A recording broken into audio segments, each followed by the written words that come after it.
Hey, what's going on, everybody? I hope you guys are having an excellent day. In today's lesson, we're going to be dealing with future sounds.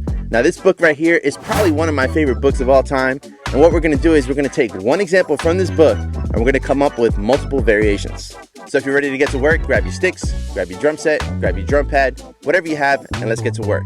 Also, in the comment section, let me know what is your favorite drum book of all time. And also, don't forget, the PDF file is in the comment section and also in the description box. All right, let's get to work.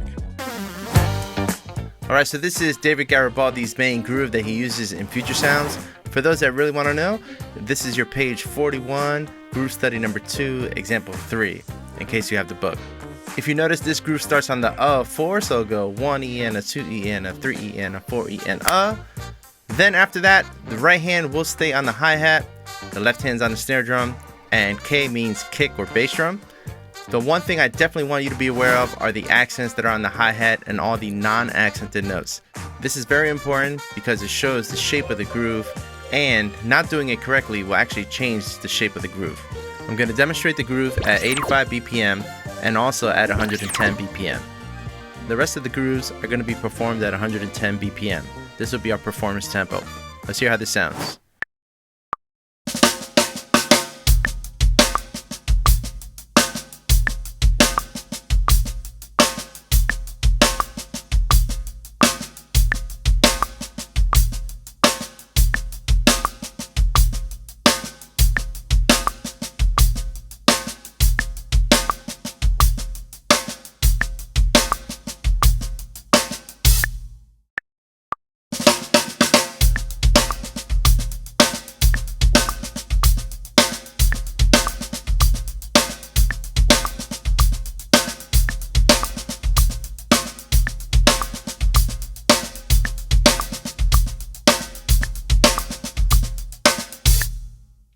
In this example, all we're going to do is add an accent on B2 to change the texture just a little bit. Let's hear how this sounds.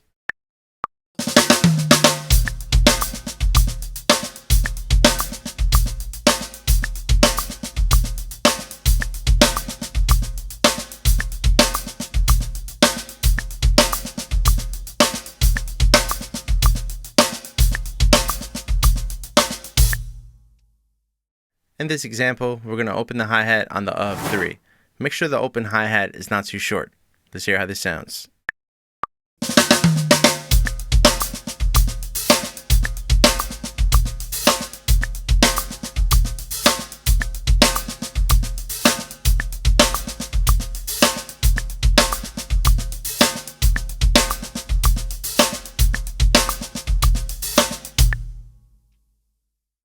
In variation 3, we play the same exact thing that we played in variation 2. However, we're going to add an open hi-hat on the E of 1. Let's hear how this sounds.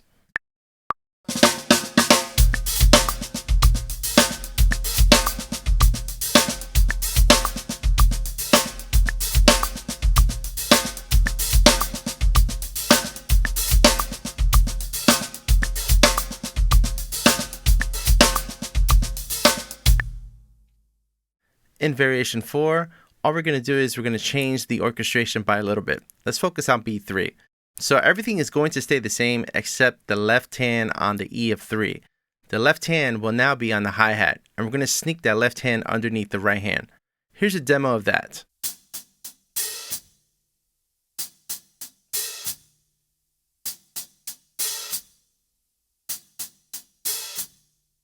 Make sure you're comfortable with that technique before going on. All right, here's variation 4.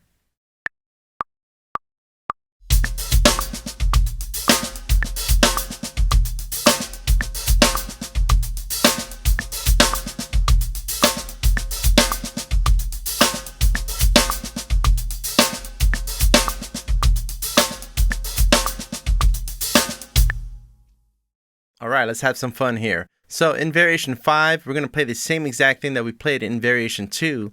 However, now we're going to substitute the right hand for a cowbell. Notice when I play the accents on the cowbell, it's on the mouth of the cowbell. And when I don't play accents on the cowbell, I'm playing it at the edge of the cowbell. Let's hear how this sounds.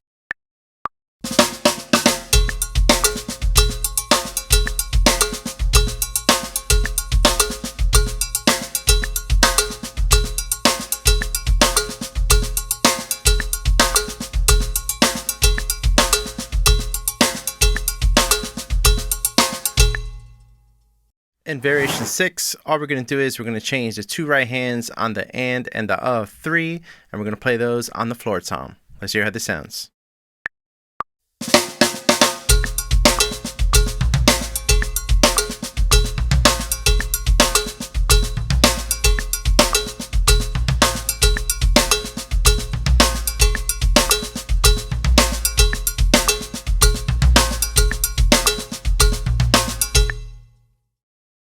In variation 7, we're going to do the same thing we played in variation 6.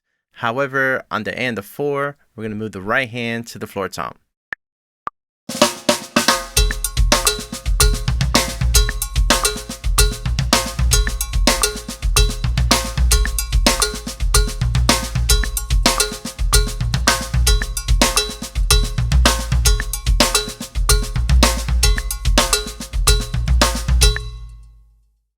In variation 8, we're going to play the same thing that we played in variation 7, except that we're going to change B3.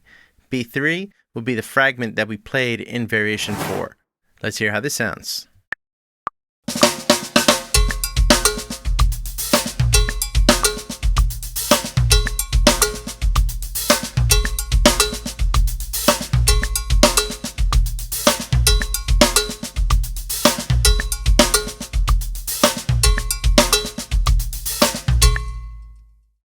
In this example, I just wanted to show you that you can actually start combining some of these variations to come up with a groove / fill. So if you notice in the first measure, we're actually playing variation 5 3 times, and then our fill will actually be variation 7. Let's hear how this sounds.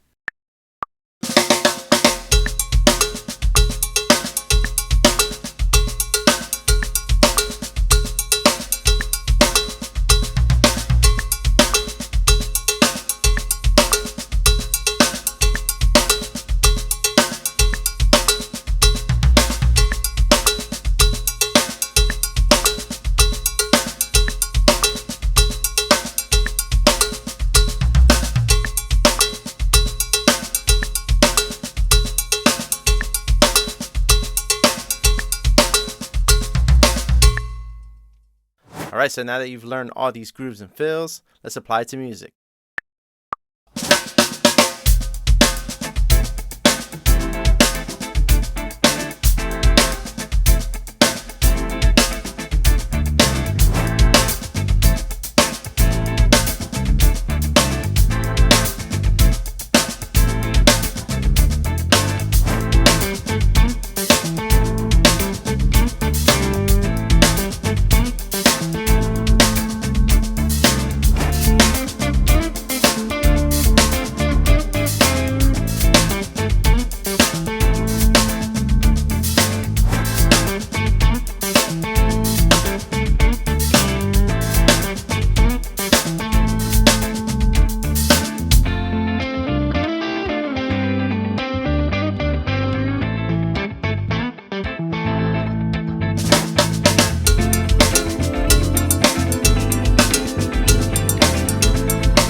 So much for checking out this video lesson. For more lesson materials, you can check out my website, CarlitoMendoza.com. And if you dig what you see on this channel, please consider subscribing, hitting the bell notification, all that good stuff. And I'll see you next time.